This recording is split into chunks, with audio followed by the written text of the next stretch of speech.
नमस्कार दोस्तों, स्वागत है आप सबका एक बार फिर से। तो चलिए कहानी शुरू करते हैं। अनुश्री, क्या गजब डांस करती हो तुम। इतना ग्रेसफुल डांस मैंने आज तक किसी का भी नहीं देखा। सबकी आंखों को बांध लेती हो तुम। कहाँ से सीखा इतना प्यारा डांस।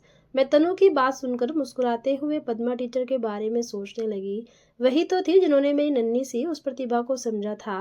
उन्होंने मेरी माँ के पास जाकर खुद बात की थी। बहन जी, अनुश्री की थिरकन में नटराज की विशेष कृपा है। उसके अंदर डांस सीखने की जो ललक है ना, ऐसी ललक हजारों में एक के पास होती है। आप भेजिए ना उसे मेरी डांस क्लास में। मेरी माँ यूं तो मुझे डांस नहीं सिखाना चाहती थी, पर मेरे नृत्य के प्रति दिलचस्पी और पद्मा टीचर के अनुरोध के कारण उन्होंने मुझे पद्मा टीचर के यहाँ भेजना शुरू किया।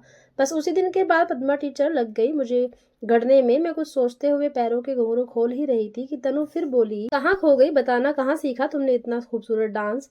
मेरी एक बहुत प्यारी सी टीचर थी, मुझसे भी ज्यादा ग्रेसफुल डांस करती थी। जब वो डांस करती थी तो जैसे उनके आसपास की निर्जीव पड़ी चीजें भी नाच उठती थी। पता है, उनसे डांस सीखने के लिए शहर के बच्चों में होड़ मची रहती थी। बच्चे अच्छी खासी फीस देकर भी उनके पास आते थे।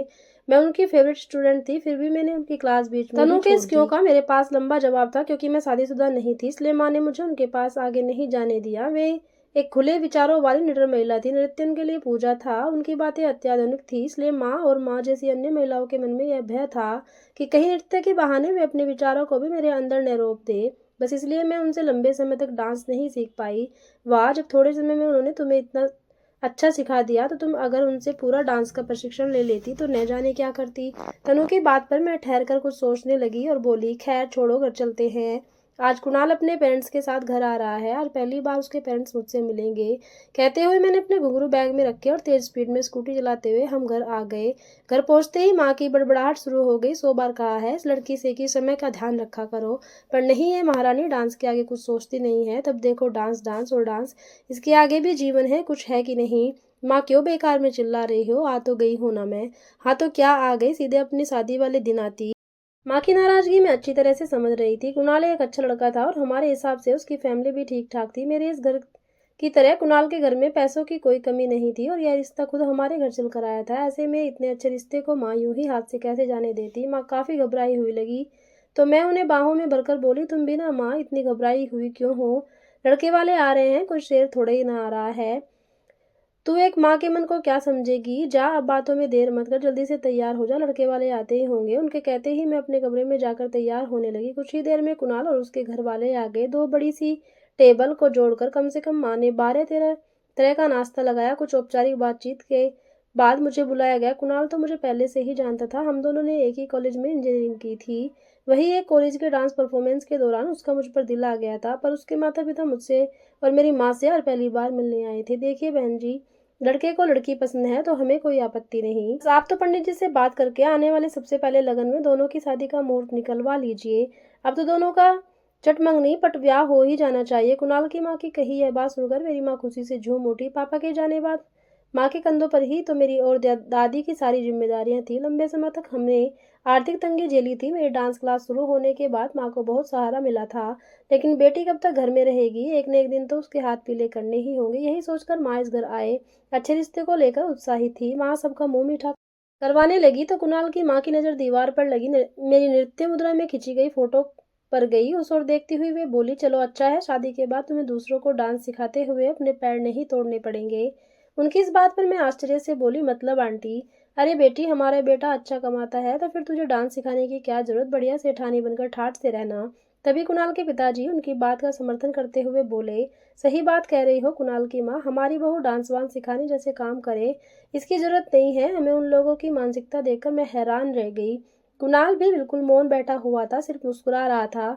मेरी जिस प्रतिभा का कायल होकर कुणाल ने मुझे चुना था, वे सब मिलकर मेरी उसी प्रतिभा का निरादर कर रहे थे। और आश्चर्य की बात तो यह थी कि मेरी माँ भी उनकी इन बातों पर हामी भर रही थी। कुणाल, तुम मुझसे शादी करो या न करो, मैं अपनी डांस क्लास नहीं छोड़ सकती। मैंने सीधा सपाट उत्तर दिया तो सभी मेरी ओर आश्चर्य से देखने लगे। तभी कुणाल की माँ बोली, अरे भाई, काम करने का इतना ही शौक है तो जॉब कर लेना।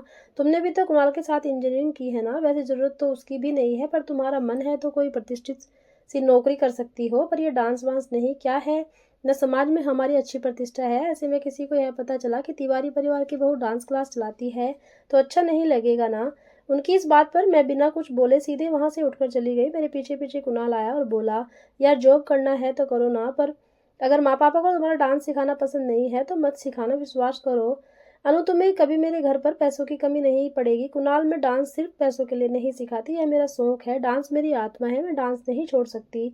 मैंने अपना अंतिम निर्णय सुनाया तो कुणाल और उसकी फैमिली वहां से चली गई।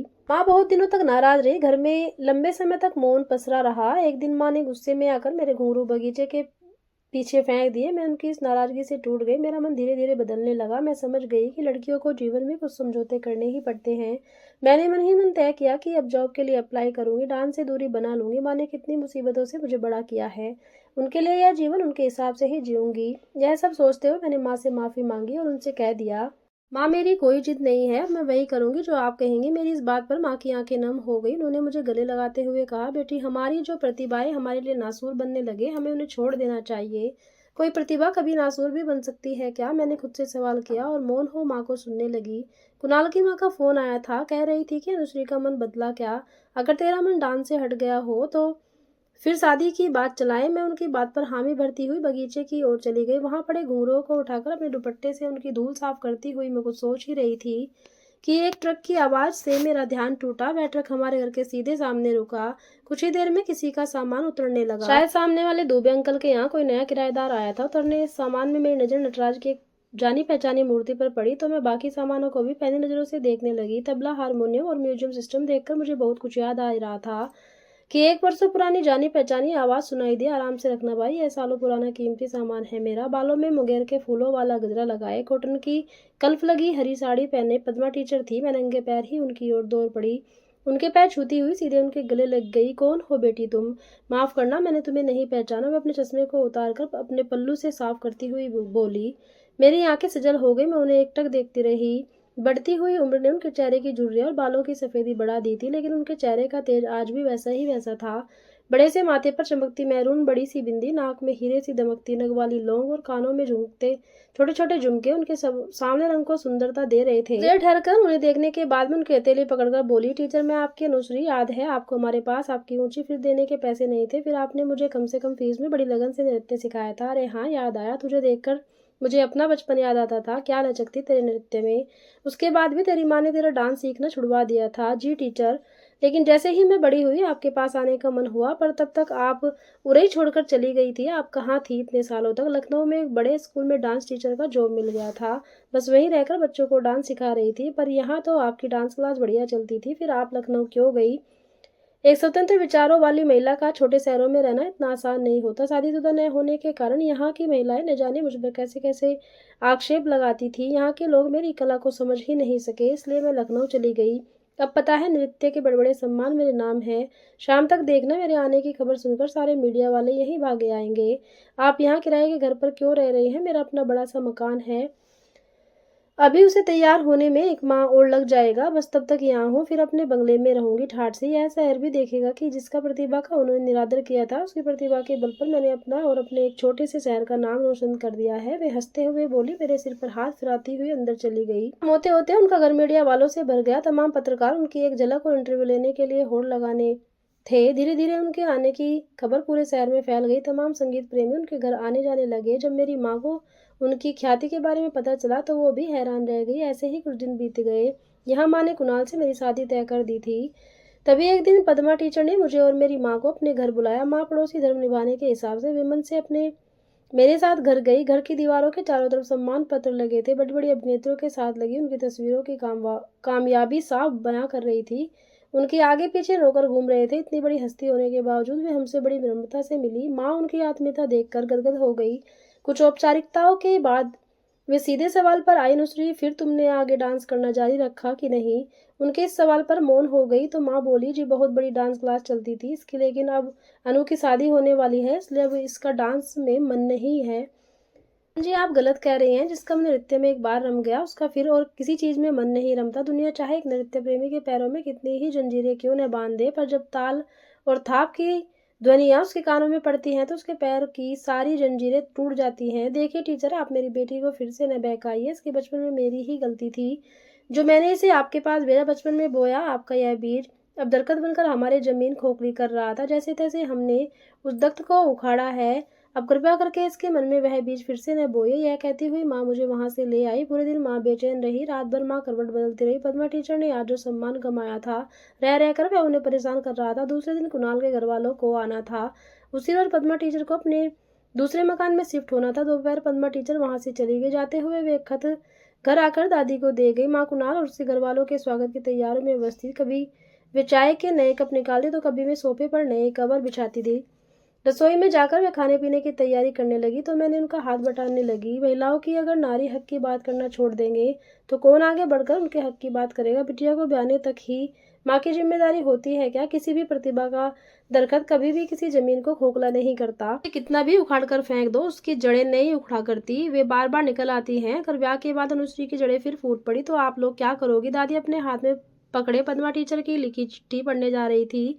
जैसे अन्य कलाएं हैं वैसा ही नृत्य भी एक कला है। जो लोग इस कला को हे दृष्टि से देखते हैं, मैंने इस शहर के ऐसे कितने ही लोगों के मुंह पर ताले लगा दिए, लेकिन फिर भी अगर मैं अपने ही किसी स्टूडेंट की माँ के नजरिए को नृत्य के प्रति नहीं बदल पाई तो मैं जीवन भर स्वयं को हारा हुआ महसूस करूंगी। क्योंकि जब एक गुरु की शिष्य हारती है तो गुरु भी हार जाता है। मेरा विनम्र निवेदन है कि आप अपनी बेटी की प्रतिभा को समझे, उसकी ऐसे घर पर शादी न करें जहां मैं अपनी प्रतिभा को मारकर जिए। मैंने जीवन भर अविवाहित रहकर अनुश्री जैसी आने वाली भविष्य की प्रतिभाओं के लिए ही खुद को तपाया है।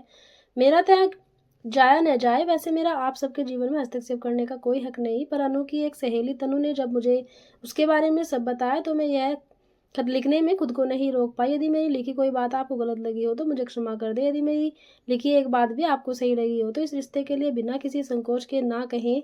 अनुश्री की पद्मा टीचर खत पढ़ते पढ़ते दादी रो पड़ी। माँ के अंदर भी कुछ पिघलने सा लगा था। दो पल सोचते हुए माँ ने कुणाल के घर फोन लगाते हुए कहा, माफ कीजिए आप लोग यहाँ न आए। अनु की शादी मैं कैसे घर में अब नहीं करना चाहती जहाँ उसकी प्रतिभा की कदर न हो। मेरी बेटी नौकरी करे या ना करे, वह शादी करे या ना करे, पर वह डांस जरूर करेगी। माँ की बात सुनते ही मैं बहुत खुश हुई और रो पड़ी। तो दोस्तों ये थी छोटी सी कहानी। एक कमेंट जरूर करना। धन्यवाद।